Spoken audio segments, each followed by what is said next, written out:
और चलिए आज इसी गंभीर मुद्दे पर चर्चा करने के लिए हमारे साथ में पूरा पैनल जुड़ चुका है। हमारे साथ में कांग्रेस की तरफ से आशीष हल्दानिया जी मुखातिब हो चुके हैं, साथ ही अभिषेक जैन जो है अभिभावक संघ के प्रवक्ता हमारी और से मुखातिब हो चुके हैं। इसके अलावा बीजेपी की तरफ से सुमित श्रीमाली जी भी हमारे साथ में जुड़ेंगे और इसी पर हम चर्चा करेंगे। सबसे पहला सवाल जो है कांग्रेस की तरफ से मेरा रहेगा।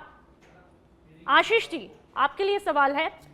पहले हमने देखा जैसलमेर में होता है, झालावाड़ में होता है और अब भीलवाड़ा। ठीक है, बहुत गंभीर मसला है, लापरवाही देखने को मिली है, लगातार आप लोग शोर भी जो है वो उठाते हुए दिख रहे हैं, लेकिन आपका मजबूत विपक्ष भी तो है ग्राउंड पर। आखिरकार आप लोगों ने क्या कुछ किया? कोई लेटर लिखा है?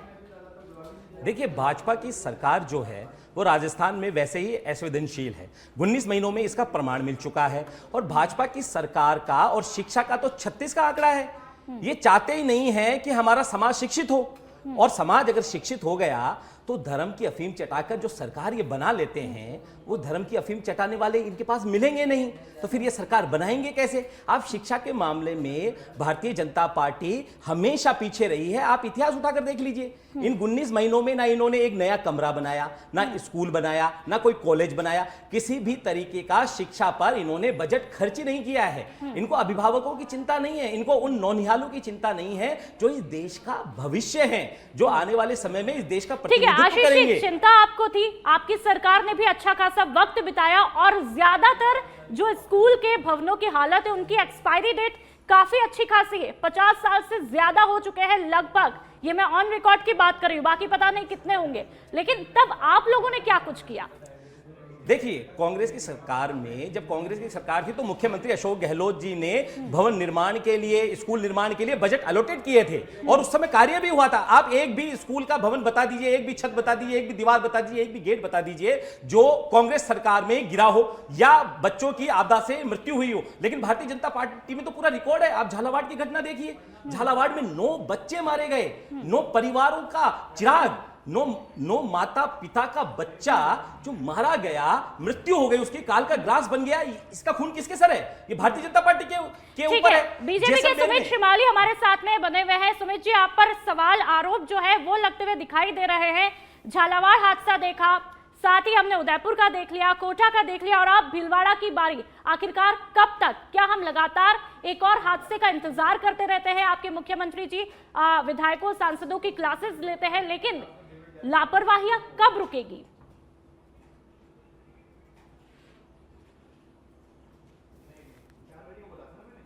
नुपुर जी, मेरी आवाज आ रही है? जी बिल्कुल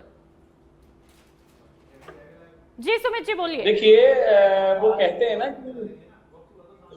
ना कि पूर्व परिवार में कोई व्यक्ति जब कोई गलत कृत्य करता है तो उसका भुगतान कई बार अगली पीढ़ी को या आगे वालों को भरना पड़ता है। ये गलत बात बोल रहे हैं कि उनके काल में कभी कोई बिल्डिंग नहीं टूटी, तो बिल्डिंगें पुरानी हो गई जब तो वो टूट रही है।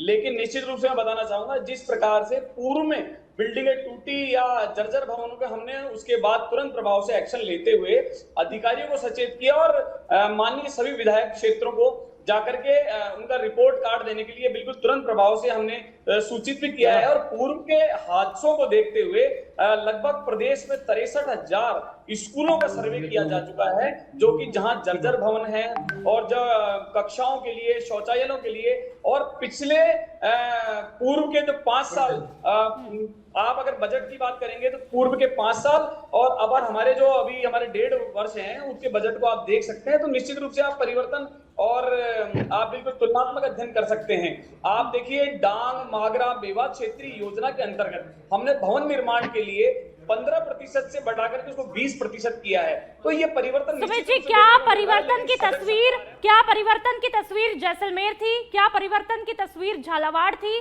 और क्या भीलवाड़ा में जो हुआ, क्या ये भी एक परिवर्तन की तस्वीर थी? गनीमत तो ये रही कि वहां पर बच्चों को चोटें नहीं आई है। आप सोचिए, जहां पर सील कर रखा था वहां पर यदि कोई बच्चा वहां पर खेल रहा होता और कुछ हो जाता तो उसका जिम्मेदार कौन होता? मैंने नुपुर जी अभी यही निवेदन कर रहा हूं कि पूर्व में जिस प्रकार से जो घटनाएं हुई उससे बिल्कुल सरकार पहले से सचेत तो थी ही, लेकिन निश्चित रूप से 63,000 उसके बाद ही 63,000 विद्यालयों का उसके बाद सर्वे कराया गया है, कक्षाओं का सर्वे कराया गया है, शौचालयों का सर्वे कराया गया है, और शौचालय की रिपोर्ट और विद्यालयों के और कमरों की रिपोर्ट आने के बाद निश्चित रूप से उस पर कार्रवाई जारी कर दी गई है। ठीक है, कार्रवाई चल रही है, आपका ये कहना है कार्रवाई चल रही है। और हमारे साथ में संवाददाता राजेंद्र कुमार जो है वहीं से मौके से खड़े हुए। राजेंद्र जी, बीजेपी के सुमित शिमाली जी कह रहे हैं कि भाई कार्रवाई हमने शुरू कर दी है, लेकिन आप खुद डिटेल से बताइए वहां पर आपने क्या कुछ देखा, किस तरह की स्कूल की हालत है, और वहां पर जो जल भराव की बात कही गई थी वो कब से थी?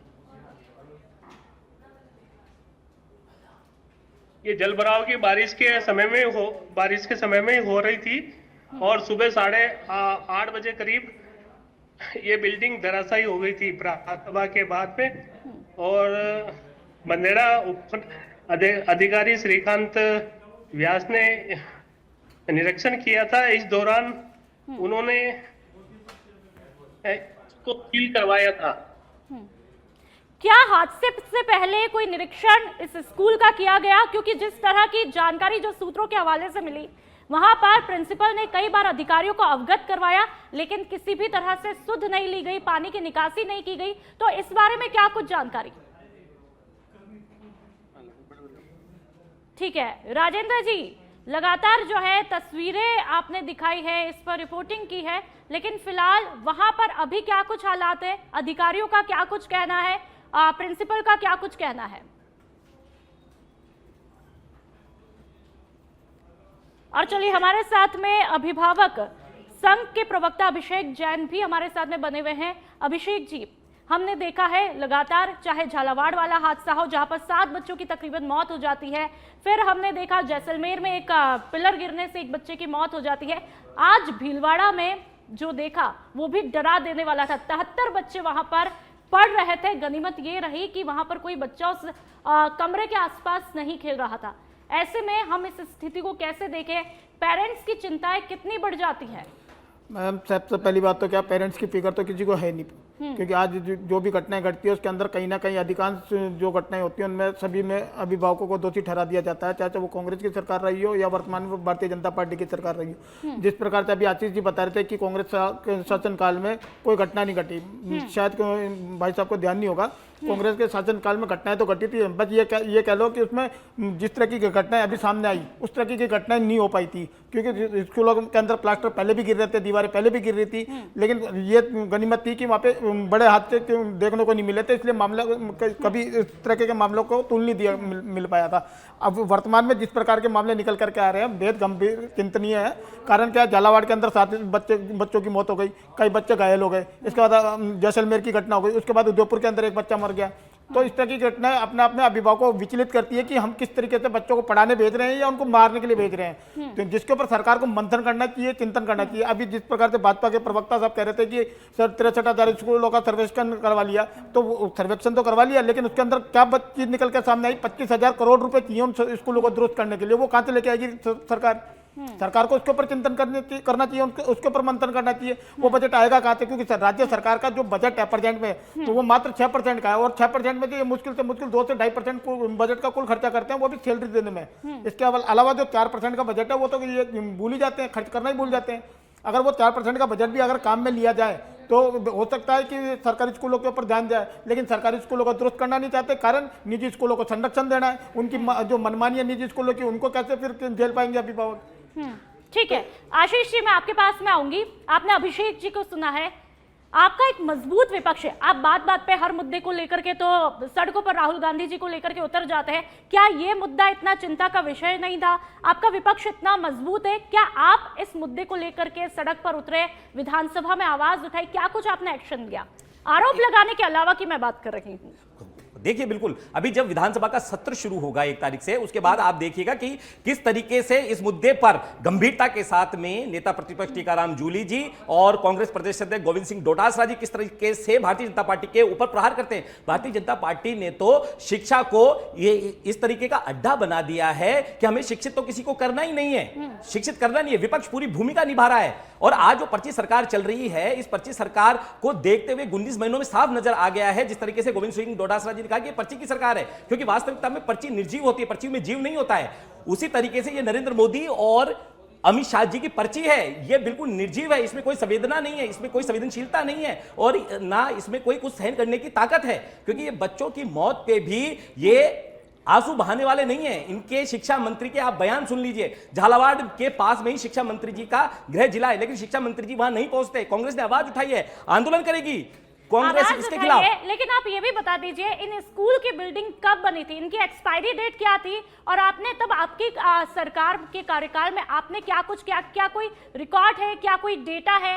इन जी, स्कूल बिल्कुल। को क्या कुछ ऑडिटिंग की है, कितनी बार ऑडिट किया है? बिल्कुल, कई बार ऑडिटिंग हुई है। जब हमारी सरकार थी तो हमने बजट अलॉट किया है इसके लिए और उस बजट के आंकड़े आपको गूगल पे मिल जाएंगे। अच्छा, कितने स्कूल सरकार की ऑडिट हुई प्रतिलिपि है मिल ये जाएगी। बताइए, कितने स्कूल मैं की आपको ये ऑडिट कह हुई रहा है? हूं कि बजट आवंटित हुआ था, लेकिन भारतीय जनता पार्टी ने आते या तो उस बजट को खत्म कर दिया या फिर उस बजट को उपयोग ही नहीं कर रही है ये, क्योंकि भारतीय जनता पार्टी का मूल उद्देश्य यही है कि शिक्षा नहीं देना, क्योंकि अगर ये शिक्षा देते हैं तो ये समाज विकसित होगा, ना रहेगा बांस ना बजेगी बांसुरी। जब स्कूलों की छत गिर जाएगी, नौनिहाल उसके नीचे दबकर मर जाएंगे, तब ये सरकार जागेगी। अरे मैं मुख्यमंत्री जी की विधानसभा सांगनेर की बात करता हूं, कांग्रेस के ब्लॉक अध्यक्ष ने और जो कांग्रेस के वहां प्रत्याशी रहे पुष्पेंद्र भारद्वाज जी ने पूरी स्कूलों का सर्वे किया है और स्कूलों का सर्वे करने के बाद शिक्षा ब्लॉक अधिकारी को इस बात से अवगत कराया है कि स्कूलों की हालत गंभीर है, लेकिन मुख्यमंत्री की विधानसभा में कोई सुध लेने वाला नहीं है सांगनेर में। ठीक है आशीष जी, आप ही की बात का रिएक्शन में लूंगी। सुमित जी, आप लोगों पर आरोप लग रहे हैं, इस आरोप का रिएक्शन भी लूंगी, लेकिन एक और जवाब।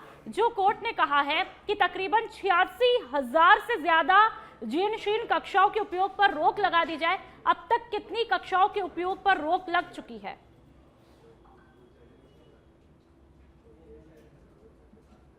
देखिए नुपुर जी, बिल्कुल जैसा मैंने बताया कि पूर्व में जिस प्रकार से हादसे हुए हैं, सबसे पहली बात तो ये है कि इस बार बारिश की जिस प्रकार से अतिवृष्टि हो रही है, निश्चित रूप से उसके बाद 63,000 स्कूल और विद्यालयों का सर्वे कराना और उसके बाद जैसा कि आज जो हादसा हुआ वहां पर भी एक कमरे में, जैसा आपने बताया, कक्षा के अंदर वहां पर बिल्कुल उसको सील बंद किया हुआ था, उसको रोक रखा था, उसकी इसी वजह से आज हादसा नहीं हुआ। तो ये सरकार सचेत है और इसका परिणाम हमको देखने को मिल रहा है। इसके अलावा मैं आपको बताना चाहूंगा, जैसा कि आशीष जी कह रहे हैं कि बजट की बात करूं तो मैं बताया कि 5 साल वर्सेस 1.5 साल। इसके अलावा हमारे प्रत्येक विधानसभा क्षेत्र में 15% से बढ़ा करके इस बजट को 20% कर दिया गया है। तो नुपुर जी, ये झूठ पाखंड करने वाले और ये पर्ची की बात करने वाले, ये पर्चा जिन्होंने लीक किया, जो स्थितियां आज बनी, मैं एक शिक्षा विभाग की आपको एक चीज और बताना चाहूंगा कि कांग्रेस के समय में संस्कृत विभाग में जो विकलांग फर्जी सर्टिफिकेट बना करके जो नौकरियां लगे, उनमें 4 व्यक्तियों को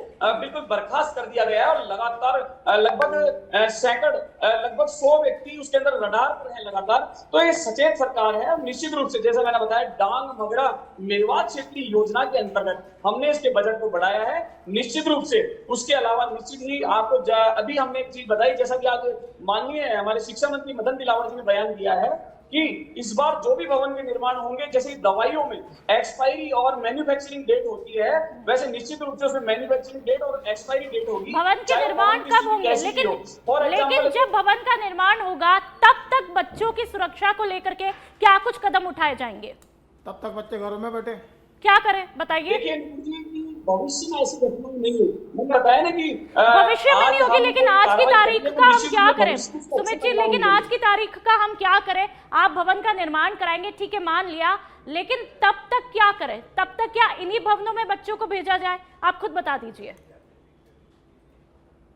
मैं आपको यही निवेदन कर रहा हूँ कि इसके लिए कुछ भवनों को सील भी किया गया है, बिल्कुल जर्जर इमारतों से बिल्कुल कुछ स्थानांतरण किया गया है और लगातार सरकार इसके लिए सजग है। ठीक है, मेरा इस पर सवाल आपसे अगली बार रहेगा कि आखिरकार कितने बच्चों को कहां पर शिफ्ट किया गया है। और हमारे साथ में अभिषेक जी लगातार बने हुए। अभिषेक जी, आप शायद कुछ सवाल कर रहे थे। बच्चों की सुरक्षा इस बार गंभीर मुद्दा बना हुआ है।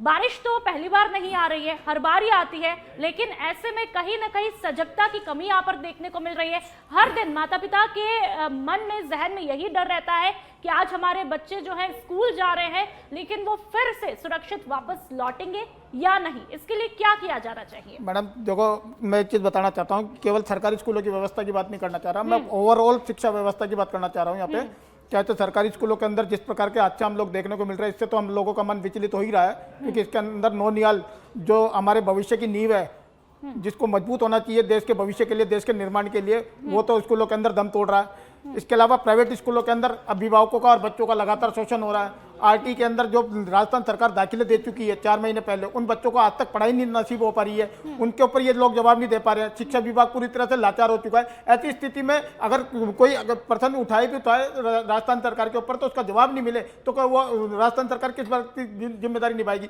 रही बात सरकारी स्कूलों की, सरकारी स्कूल के अंदर बच्चे पढ़ कौन रहा है? गरीब परिवारों का बच्चा, वहाँ पे अगर कोई बच्चा मर भी जाए तो कौन पूछने वाला है उनको? तो भाजपा सरकार तो कोशिश ये कर रही है राजस्थान के अंदर कि अगर कोई सरकारी स्कूल में हादसा होता है तो उसको जितना हो सके उतना दबा दिया जाए तो ज़्यादा बढ़िया है, नहीं तो उसके ऊपर कोई नई योजनाएं बना करके, नई योजनाएं दिखा करके, सपने दिखा करके, उन चीज़ों उन हादसों को बुला करके नए नए सपने दिखा दो और उन मामले को रफा दफा कर दो। आज लगातार 1.5 महीना हो गया, 2 महीने हो गए इस तरह के हादसों को देखते हुए। 2 महीने में लगातार हर रोज बयानबाजी आ रही है, हर रोज शिक्षा मंत्री हर रोज नए नए स्टेटमेंट दे रहे हैं, हर रोज शिक्षा के ऊपर भाषण दे रहे हैं, कभी स्कूलों के ऊपर भाषण दे रहे हैं, लेकिन आज तक ये नहीं बताया कि 1.5-2 महीने के अंदर स्कूलों के अंदर कौन सा नवनिर्माण का कार्य इन्होंने किया। ठीक है आशीष जी, मैं आपके पास में आऊंगी। कभी डोटासरा जी तंज कस देते हैं और इधर कभी शिक्षा मंत्री मदन दिलावर जो है वो तंज कस देते हैं, लेकिन आप दोनों के आरोप और प्रत्यारोप की राजनीति में यहाँ पर बच्चों की शिक्षा व्यवस्था पिसती हुई दिख रही है, बच्चों की सुरक्षा जो है वो पिसती हुई दिख रही है। इसका जिम्मेदार कौन है, ये बता दीजिए।